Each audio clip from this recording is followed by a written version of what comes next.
The professor told me that my characters were too much like him, an educated and middle-class man.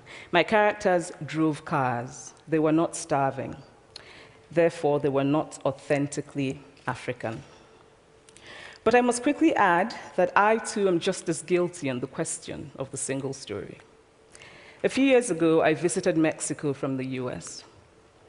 The political climate in the US at the time was tense, and there were debates going on about immigration.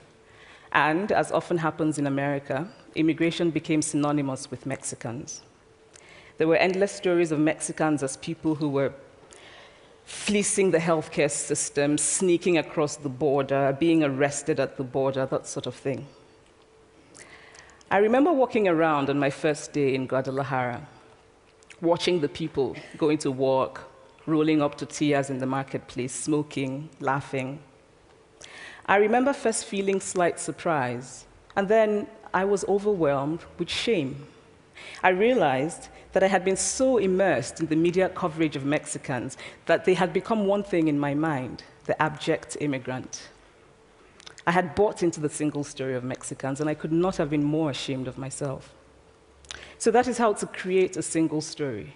Show a people as one thing, as only one thing, over and over again, and that is what they become.